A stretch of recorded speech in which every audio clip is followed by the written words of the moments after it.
The Wyoming sun was a merciless brass bell in a sky bleached of all color.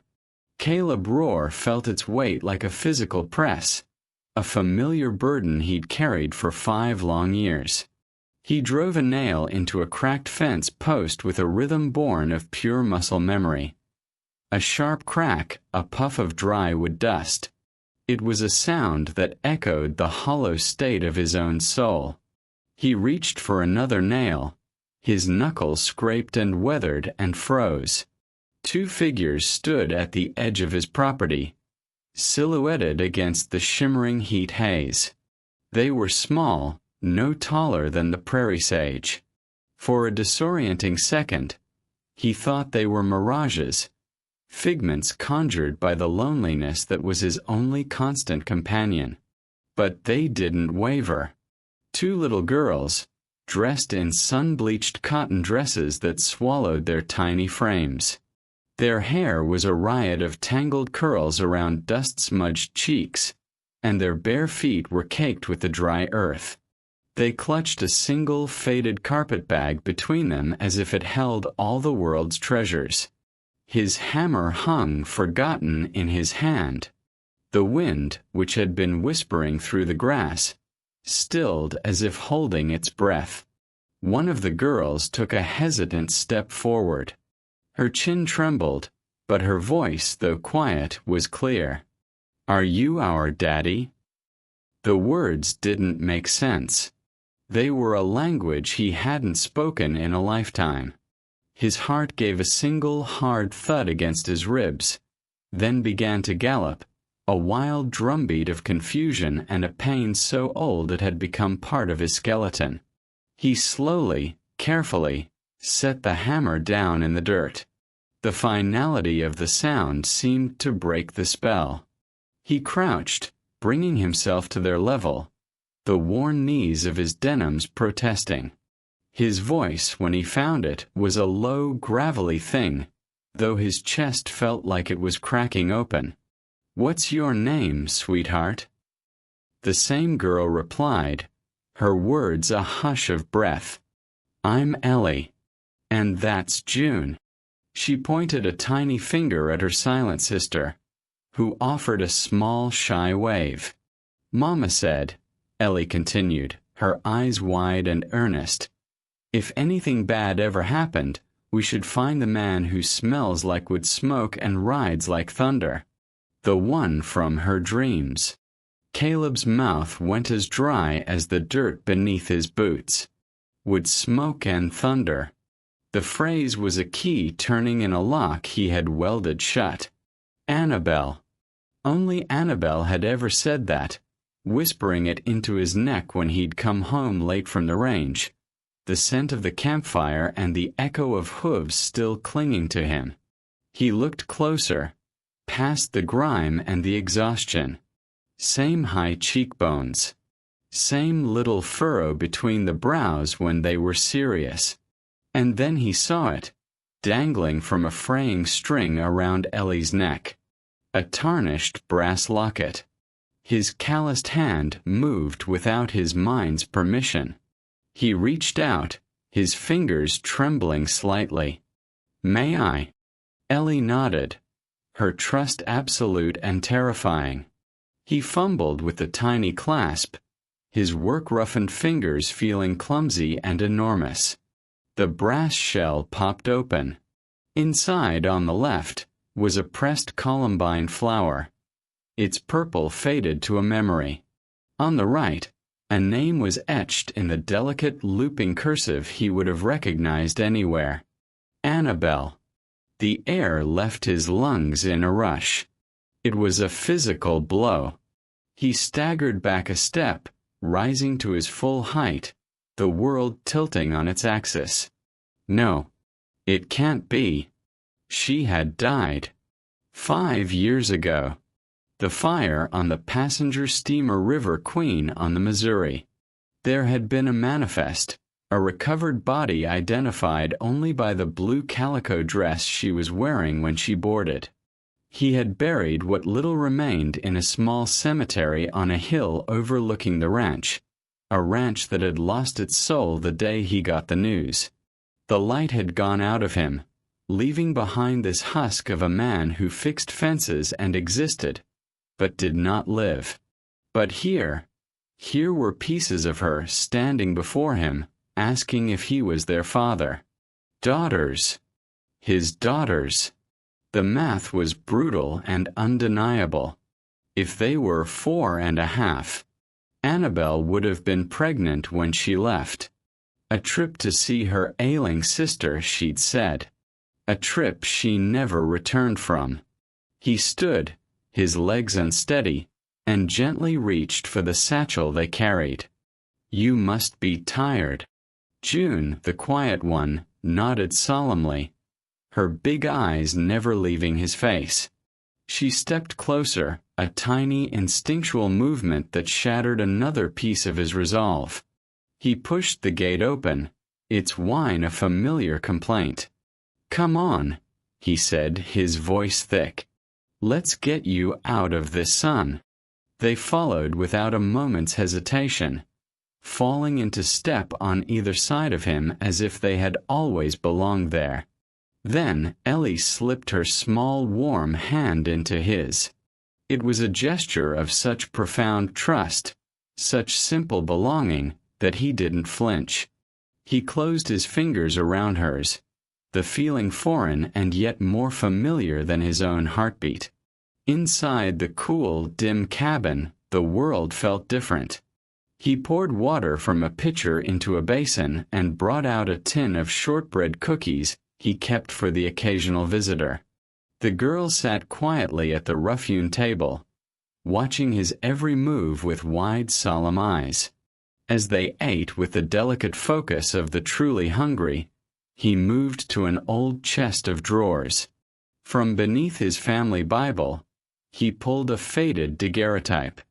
It was Annabelle, her smile capturing the sun, her eyes full of a future they had both believed in. He stared at the image, then at the girls, his gaze darting between the photograph and the living, breathing echoes of the woman he loved. It wasn't just his grief playing tricks. They had her eyes. The exact same shade of summer sky blue. The storm inside him built, fast and furious. Could it be? Had she lived? Had his wife, the mother of his children, been alive all this time while he dug a grave for her in his heart? He sat down slowly across from them, the wooden chair groaning under his weight. Where's your mama now? He asked, forcing his voice to stay level. Ellie looked down at her lap, her small shoulders slumping. Her answer was a soft, devastating blow. She got sick. Real sick. She told us to come here. She said. This was where home was. Caleb swallowed hard, a knot of emotion lodged in his throat. His gaze fell to the locket again, resting against Ellie's chest. The fire hadn't taken everything. It had left behind embers.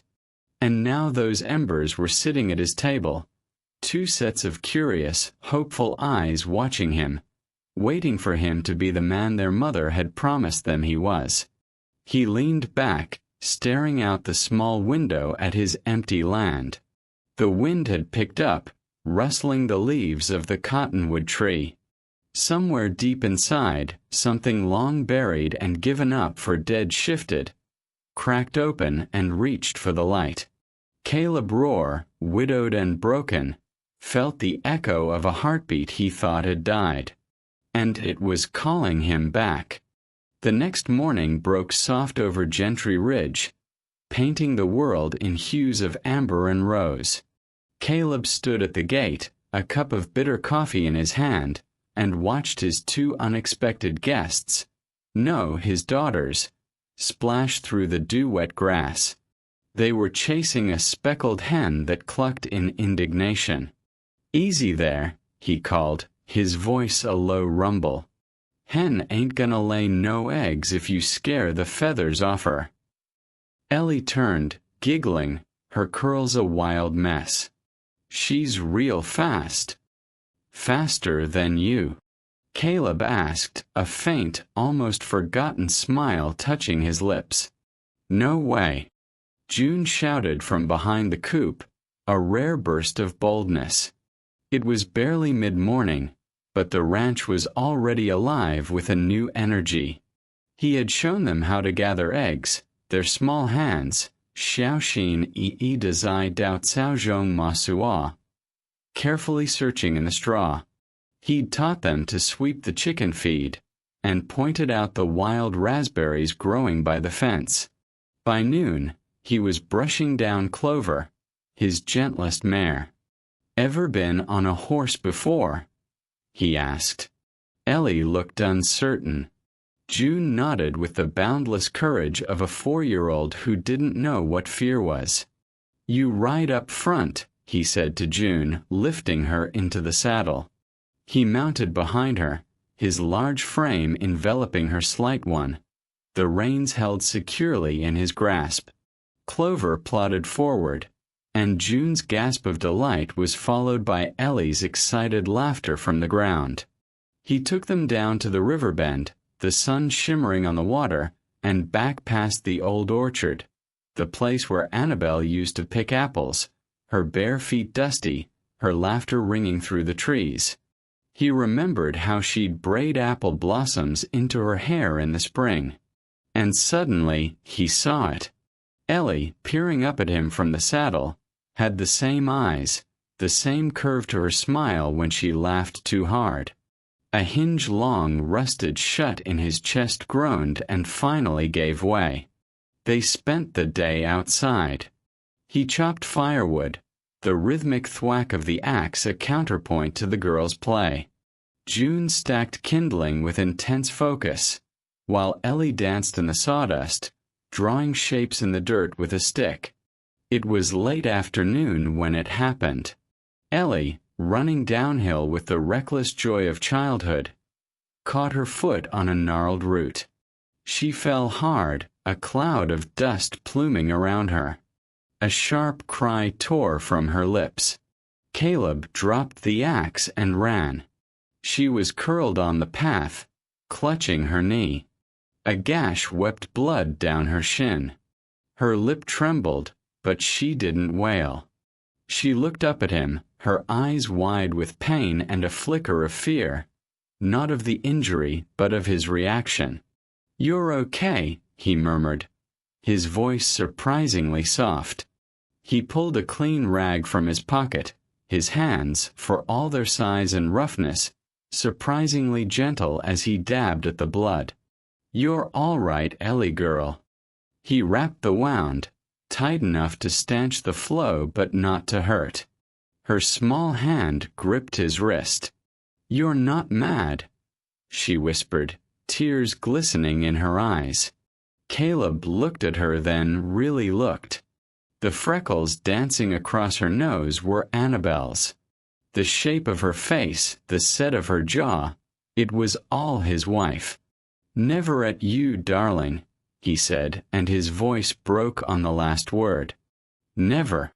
She leaned into him then, small arms wrapping around his neck, holding on as if he were a rock in a storm.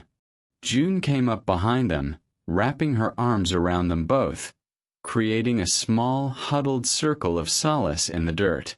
They stayed like that for a long minute, 3 hearts beating in an unsteady, newfound rhythm beneath the vast Wyoming sky. Later, as twilight settled, he sat with them on the porch, handing them chipped mugs of warm tea. The heat of the day was receding, replaced by the cool scent of pine. He watched them sip, their cheeks pink, and felt a profound, terrifying sense of responsibility. Suddenly, a movement caught his eye. The girls stood side by side, facing him. Ellie lifted her hand, pressing 2 small fingers, index and middle, to her chest, then to her forehead. June mirrored the gesture perfectly. Then, in unison, they both pointed directly at him. Caleb froze. The coiled rope he'd been mindlessly holding slackened in his hand. Sweat prickled on his scalp. He remembered. He remembered the sign.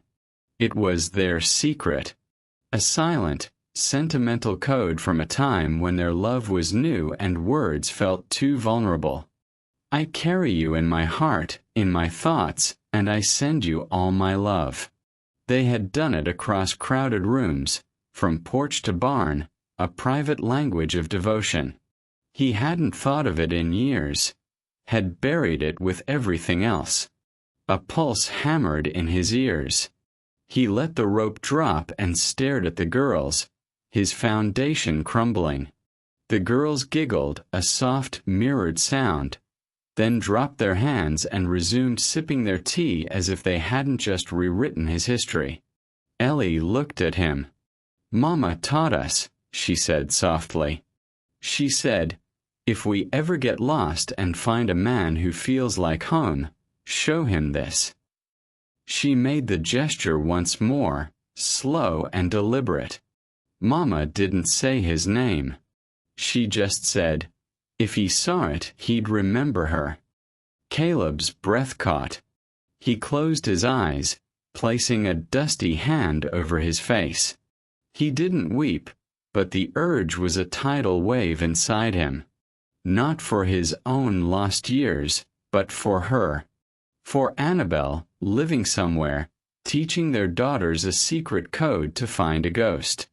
Their children alive and here, because she had never forgotten. He opened his eyes. The girls watched him, their mugs half drunk. He realized his own tea had gone cold. He knelt before them. "What's your mama's name?" he asked, though he already knew. "Annabelle," they said in unison, their voices small but clear. Caleb's knees felt weak. "And how old are you?" he asked, needing the final brutal confirmation. "We're 4.5, June answered. 4.5, Ellie added, her toes dragging in the porch dust. Caleb nodded slowly. He took off his hat, sat on the wooden step and laid it beside him. His heart was no longer hammering. It was a steady, determined drum. The grief he had buried for a decade was now a tool, a fuel. It was no longer about mourning. It was about finding. That night, after the girls were asleep, tucked into quilts on the couch, he sat by the fire, turning an old tin cup in his hand. His eyes kept drifting to them. Real. Safe. His. A thought, unbidden and undeniable, crept from the embers of his heart into the forefront of his mind. What if she's out there? The heart he buried 5 years ago was beating again. And this time, it beat for more than just her memory. It beat for answers. For family. For a love that might still be waiting to be found. The ride to the sheriff's office in town felt like crossing a bridge between his old life and a new, uncertain one. The wind was sharp, carrying the scent of distant rain. Sheriff Nolan looked up from his desk, his surprise evident. "Well, I'll be damned." Caleb roared. "Thought you'd turn to dust out there on that ranch of yours." Caleb didn't smile. "I need your help, Tom." The sheriff's face grew serious at Caleb's tone. "Talk to me." There were 2 girls. Twins. Showed up at my gate a few days ago. Said their mama told them to find me. Said her name was Annabelle. Nolan blinked, then straightened in his chair. "You sure about that, Caleb?" In response, Caleb pulled the locket from his pocket and placed it on the desk. The sheriff opened it, stared at the tiny, faded portrait, and let out a low whistle. "I'll be." He was silent for a long moment, rifling through a drawer before pulling out a worn folder. "Few years back," he began, "there was a report from a small clinic up near the Montana border. Woman found injured after some kind of accident. Burns. Head trauma. Didn't remember her name, who she was. Folks said she just appeared one day, half dead. Caleb's heart clenched. You have the location. Nolan nodded, scribbling on a piece of paper. It's a long ride, Caleb. A hard one. But if it's her, it's worth every mile. 2 days later, Caleb reined in his horse outside a faded clapboard building that served as a clinic and homestead. A woman with a weary face and sharp eyes answered his questions.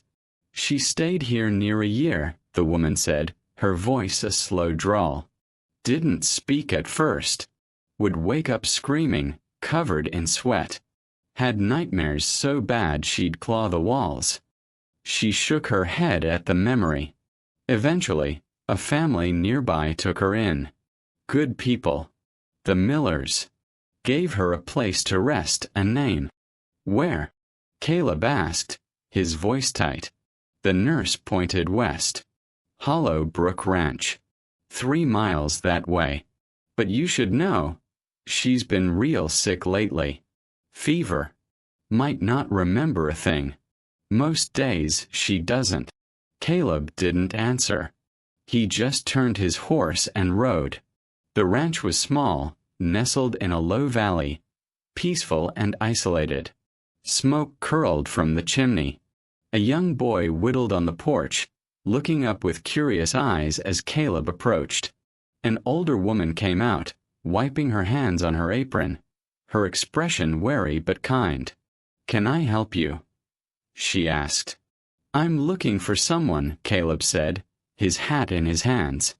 A woman named Annabelle. The woman's expression shifted, a mixture of sadness and resignation. She's inside, weak from the fever.